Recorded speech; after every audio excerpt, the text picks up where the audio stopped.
नमस्कार, ANB news देख रहे तमाम दर्शकों का स्वागत है। मैं हूं आपके साथ मनप्रीत कौर। इस वक्त के स्पेशल बुलेटिन में आप देख रहे हैं मध्य प्रदेश छत्तीसगढ़। तो बुलेटिन की शुरुआत करेंगे इस वक्त की अहम खबरों से। मध्य प्रदेश, राजस्थान, छत्तीसगढ़ सहित 5 राज्यों के चुनावी नतीजे 3 दिसंबर को आएंगे। पांचों राज्य के चुनाव की काउंटिंग निर्वाचन आयोग की ओर से 3 दिसंबर को रखी गई है, लेकिन अब इस तारीख पर आपत्ति दर्ज कराई गई है। आजाद पार्टी की ओर से एक प्रतिनिधिमंडल शुक्रवार को निर्वाचन आयोग पहुंचा, जहां उन्होंने गैस कांड की बरसी पर काउंटिंग पर आपत्ति दर्ज कराई और इसे लेकर निर्वाचन आयोग को एक ज्ञापन भी सौंपा। पार्टी के सदस्यों का कहना है कि इस दिन मध्य प्रदेश सहित दुनिया में गैस कांड की बरसी पर श्रद्धांजलि अर्पित की जाती है, लेकिन जानबूझकर इस दिन चुनाव की काउंटिंग रखी गई, जो सरासर गलत है। इसे एक दिन आगे बढ़ाने की मांग की गई है।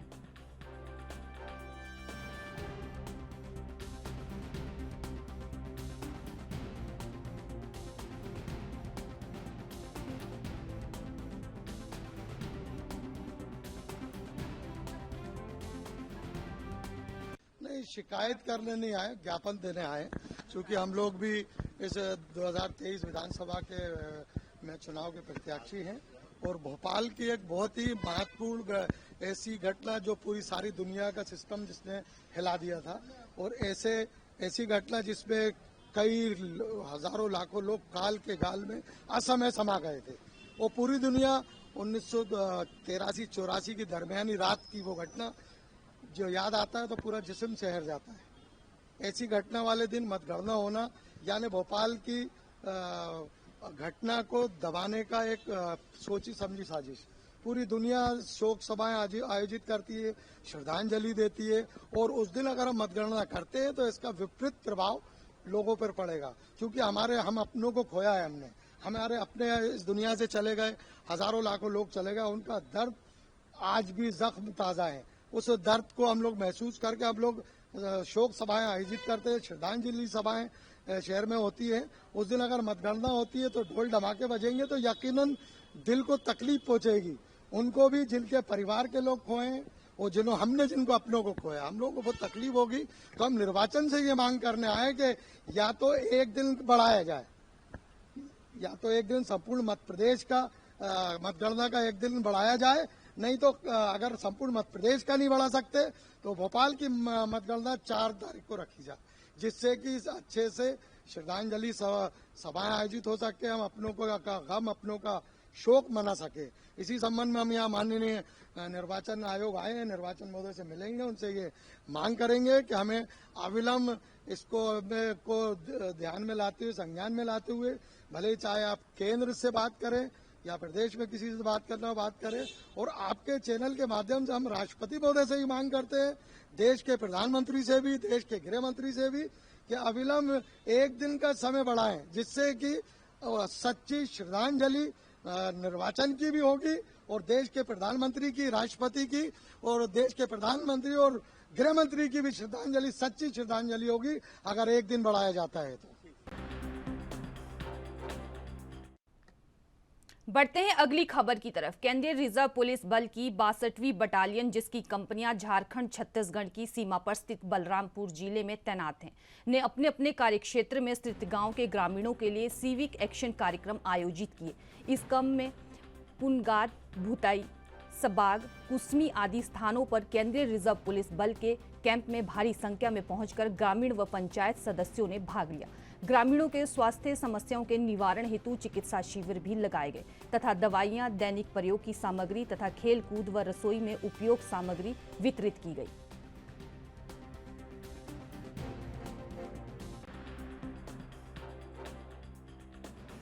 छत्तीसगढ़ और झारखंड की सीमा से सटे हुए पुंदाग और जो भुताई का जो क्षेत्र है, गत वर्ष हमारी 62वीं बटालियन के द्वारा एक एफओबी और साथ ही साथ एक जेटीएफ कैंप की स्थापना की गई थी। तब से लेकर आज तक लगातार हमारे द्वारा जो है विभिन्न प्रकार के सिविक एक्शन कार्यक्रमों के साथ साथ जो है मेडिकल कैंप्स का आयोजन लगातार किया जाता रहा है। इसका मुख्य उद्देश्य यहाँ की जो फोर्सेस है और जो आम जनता है उनके बीच में परस्पर जो है सौहार्द और जो है सुरक्षा की भावना का प्रसार करने के उद्देश्य इसका एक मुख्य उद्देश्य है। इसी कड़ी में आज हम लोग जो है हमारी जितनी भी कंपनियां हैं, पुंदाग है, चुनचुना है, सबाग है, यहाँ पर कुसमी है, वहाँ की जो भी तैनात कंपनियां हैं उसके आसपास का जितना भी क्षेत्र है वहाँ के ग्रामीण क्षेत्रों में वहाँ के ज़रूरतमंद लोगों के बीच में विभिन्न प्रकार की सामग्रियों का हम लोगों ने वितरण किया है, जिसके तहत हम लोग मच्छरदानी, शॉल, कंबल के साथ साथ दैनिक रसोई में आने वाली उनकी विभिन्न प्रकार की सामग्रियाँ हैं, उनका वितरण कर रहे हैं। और इसके साथ साथ मैं एक बात और कहना चाहूँगा कि ये जो प्रमुख जो क्षेत्र है, ये एक पहला मौका है इस बार के विधानसभा चुनाव में, जबकि यहाँ के जो पुंदाग और जो चुनचुना के जो बूथ हैं उनको स्थानांतरित नहीं किया गया। इसका मुख्य कारण था कि फोर्सेस की लगातार यहाँ पर उपस्थिति रही और यहाँ के पीपर ढाबा और चुनचुना पुंदाग के लोगों ने लगभग 70 से 75% लोगों ने जो है बेखौफ होकर जो है मतदान किया और करके जो है अपनी आस्था लोकतांत्रिक व्यवस्था में अपनी आस्था व्यक्त की है, जो आने वाले समय में निश्चित रूप से एक इस क्षेत्र के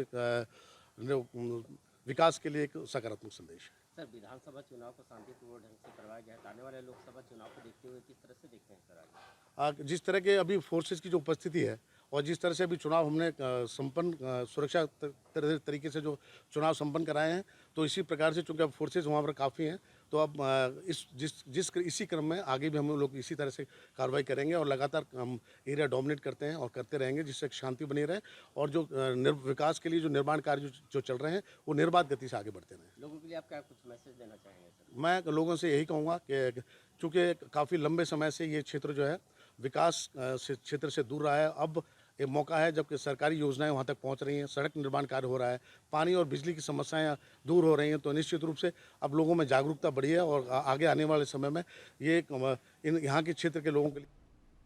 बढ़ते हैं अगली खबर की तरफ। महासमुंद जिले के पिथौरा ब्लॉक कांग्रेस कमेटी द्वारा विधानसभा चुनाव की समीक्षा बैठक रखी, जहां चुनाव की समीक्षा की गई और पार्टी विरोधी गतिविधियों में शामिल रहने और पार्टी के खिलाफ कार्य करने वाले दर्जनों कार्यकर्ताओं को ब्लॉक कांग्रेस पार्टी ने निष्कासित कर दिया है, जिसमें ब्लॉक सहित जिले और प्रदेश स्तर के नेता भी शामिल।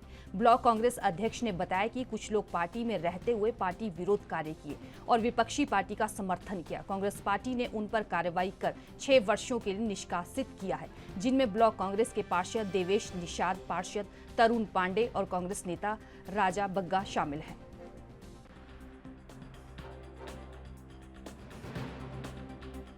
ब्लॉक कांग्रेस कमेटी के अंतर्गत 2023 के 17 नवंबर के विधानसभा चुनाव, जिसे पिथौरा ब्लॉक में 60 पोलिंग खल्लारी माता है और 61 पोलिंग बसना विधानसभा में, जिसके पहले हमने चुनाव पहले भी समीक्षा मतलब चुनाव के संदर्भ में कार्य करने के लिए सभी कार्यकर्ताओं को निर्देशित किया गया था।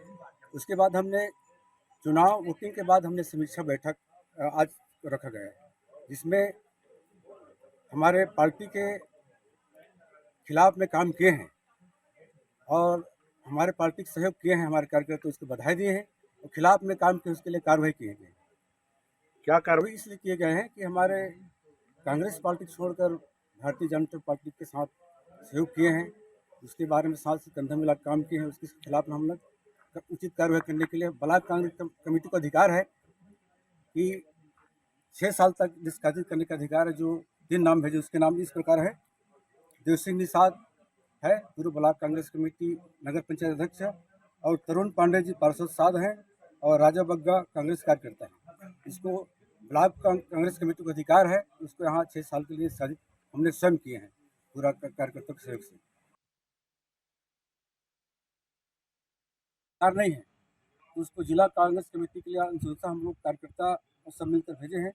जो लक्ष्मी कालू सोनी है वो जिला कांग्रेस कमेटी में भेजा गया है, और प्रदेश कांग्रेस कमेटी में उषा पटेल अध्यक्ष जिला पंचायत, और एक मोहित ध्रुव प्रदेश के कार्यकर्ता को हम प्रदेश लेवल में उसको अनुशंसा करके भेजा गया है ताकि उचित कार्य हो।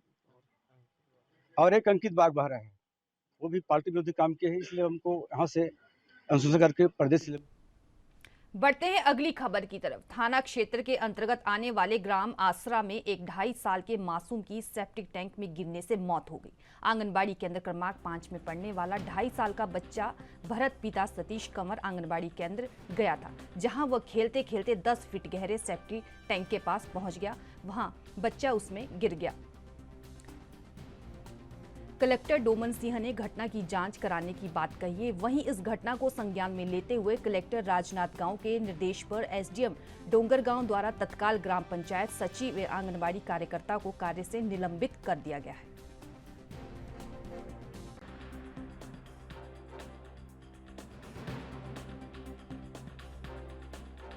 ये तो बहुत बड़ी दुखद घटना है। इसका कारण है हमारे गांव के सरपंच की लापरवाही, पंचायत की लापरवाही है। किस तरह से लापरवाही है? इसको बार बार जिससे है ना अपना आंगनबाड़ी वाले कार्यकर्ता भी है, उन लोगों ने आवेदन किया लेकिन पावती नहीं दी। इसके लिए कोई पकड़ भी बना रहे लोग, तो आवेदन भी दिए है। और मैं भी स्वयं आंगनबाड़ी कार्यकर्ता के कहने पर खुद उसके बनाए हुए जो ढक्कन है ना, उसको लाकर भी मैं ढका हूँ। करा रहे हो यहाँ अवगत बहुत बार हो गए, वो गड्ढा ही करके खुले ही करके बार बार अवगत करा हूँ, मतलब लिखित में भी दे हूँ, मौखिक रूप से। और पाड़ा पड़ोस वाले मतलब भी बोले रहे हूँ बहुत सारा गड्ढा है। डोंगरगांव विकास खंड अंतर्गत ग्राम आसरा में बीते दिनों एक छोटे से बालक जो 2.5 साल का था, भरत, आंगनबाड़ी में खेलते वक्त गड्ढे में जा गिरा। उस दौरान बच्चे की मौत हो गई। कारण बताया जा रहा है कि आंगनबाड़ी उस दौरान खुला था। आंगनबाड़ी कार्यकर्ता हालांकि नहीं थी उस दौरान, क्योंकि उनका ब्याह हो चुका है और वह विवाहित होने के बाद में महाराष्ट्र जा चुकी है। लेकिन सहायिका जो है उस दौरान थी। घर वालों को आनन फानन में चिल्लाई, आकर के देखे तो बच्चा बेहोश था उस हालत में। फिर हॉस्पिटल ले जाया गया। हॉस्पिटल ले जाने से पता चला कि उनकी मृत्यु हो चुकी। इसकी पूरी घटना का मुख्य वजह जो है सरपंच को ग्राम वासियों द्वारा आंका जा रहा है, क्योंकि पूर्व सरपंच के द्वारा बताया गया और पंच द्वारा बताया गया कि आंगनबाड़ी के माध्यम से उनको अवगत कराया गया था कि यह जो गड्ढा है हमेशा खुला रहता है, जिसके कारण समय समय पर में घटना होने की संभावना बनी हुई है। बताया जा रहा है कि एक छोटा सा बालक बाजू में खड़ा होकर के रो रहा था, जिसे जानकारी मिलते ही आंगनबाड़ी सहायिका दौड़ के गई और घर वालों को बताई है। कामेश साहू, एएनबी न्यूज के साथ, ब्यूरो, राजनांदगांव।